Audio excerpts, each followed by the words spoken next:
Hi there. This is a short tutorial of the checklists for aphasic patients, receptive. I also have the same thing for expressive skills for aphasic patients, and if you want to check that out, there's a link down here.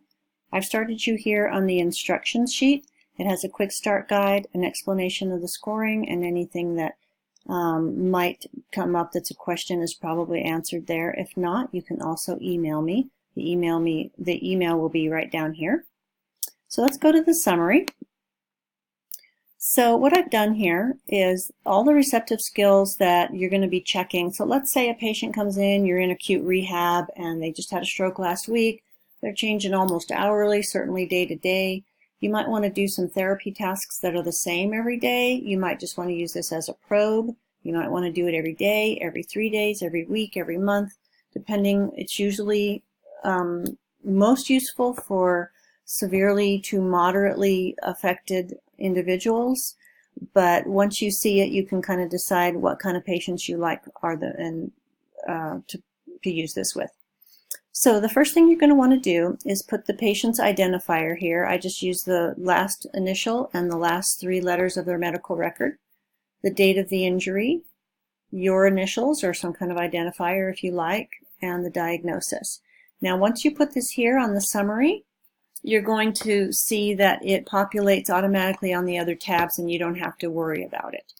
So the skills, the receptive skills that you're going to be working with are pointing to pictures, 1 picture or 2 with simple pictures, pointing to pictures, 1 picture or 2 with more complicated pictures, pointing to pictures by description, 1 unit descriptions or 2 unit descriptions, simple, moderate, and complex yes/no questions, and paragraph comprehension for 2 different paragraphs. You can see that I've populated this a little bit here. I did not put any of these numbers in. They came from the other tabs where I was actually keeping track and data on the patient's skills. So let's find out where they came from. So point to 1 picture, level 1, and that one's right down here. Point to 1 picture, level 1. So let's go to that one. You can see that this has all populated. I didn't have to put that in there because I put it in the first sheet. You're going to ask the patient to point to the pictures, and this is just 1 picture they're going to point to. If you decide that you want to control the field in the sense that you're going to put 1 picture for a super impaired person, or maybe someone you're just trying to get to attend to something, you would put that here. So if a field of 1, meaning you've only got 1 picture out there, it's a field of 1. If you've decided to put 5 out there, it's a field of 5. And in this case, I had a field of 10. I had all of my pictures out here.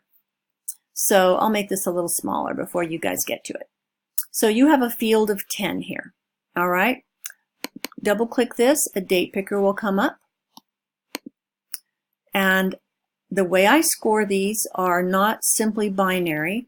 It's a little bit more complicated than that, but not much. A 2 is a correct, complete, timely response. Couldn't be any better. A 1 is an incomplete response, or a complete, an accurate response, but you had to repeat the question or it was a significantly delayed response. No is a frank error. 0 is a frank error or no response. Okay, so here I've scored this guy, and his total average of a score of a range of 0 to 2 was 1.3, which became 65% accurate. That is, a 1 or a 2 is considered accurate.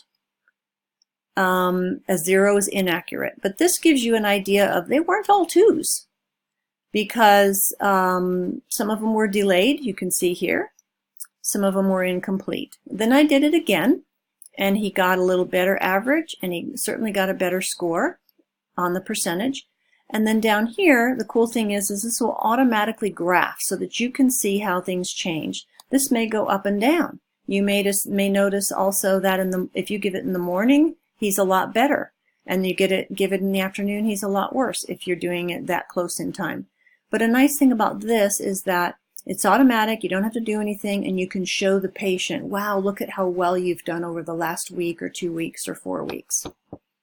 Okay, so you see these numbers here, 65 and 85. If you go back to the summary, I didn't put that in there, it automatically went in there. So as you continue to do this task, these numbers are going to fill in. So you can do the same thing for pointing to level 2 pictures at a time. So this time, you're going to put the field in. It can only be 2, 4, 6, 8, or 10 because you've got to have 2 if they're pointing to 2. So you're going to identify your field if you like. You're going to put the 2 sets of cards out, and you're going to say, okay, point to the hand and the chair. Point to the clock and the dog. And then you're just going to go ahead and score them. Okay? And the cool thing about it is if you only want to do 5 of those, because he's just getting really tired, or had to go to the bathroom, you just do 5. It's still going to calculate for you. Let's go on the summary. You see that 40% there? That populated right away. Okay, so pointing to level, pointing to one picture with level 2 cards. Now level 2 cards are a little bit more unusual. Blender, file, mushroom, those aren't like hand, flag, and chair. They're just more complicated, less frequently used words. So same thing. You're going to decide what kind of a field you want. You don't have to put the field. It's totally up to you. That's just that I do. And then you're going to score them. And he got his scores down here. Those automatically went to the summary page. And your little graph is down here. Same thing here. But it's going to be 2 pictures at a time. Same thing. He scored 40%. It populated this little graph, and it went back to the summary. So all of these are on the summary. Next one is picture description. So this time, instead of naming the picture, you're going to give them a description. So you're going to say, which one has fingernails? They'll point to the hand. Which one has numbers? They'll point to the clock, and so on. So I didn't put the date in, and we did that a couple times. So again, these numbers, you will see them on the summary when we look, and you can see that it has populated the graph. Point to the pictures by description comes in 2 forms, just like pointing to pictures, with 1 unit, just with one describing unit, and this one is 2 describing units. So instead of just has fur, this is which one has fur and barks? Which one grows and has a stem? So it's 2 pieces of information that they're going to be having to deal with. Your next one is simple yes-no questions, moderately complex yes-no questions, complex yes-no questions, and the last 2 are paragraph comprehension for 1 paragraph and for the 2nd paragraph. Now your supporting documents are the level 1 pictures are right here. What I would do is I would actually print them out in nice, pretty color and put them on cardstock, because I just think it's better for people to have the pictures. You could probably pull them up on your iPad, but then you can't easily change the field, how many you've got out there. And also I think it's just more tactile, and people tend to relate to that better. Here are your level 2 pictures that you're going to print out. Your paragraphs are here, 1 and 2. So as you can see, the cool thing about it is as you continue to do this over time, you'll see each one of these getting hopefully better. And you'll also see, if you need to, the actual dates.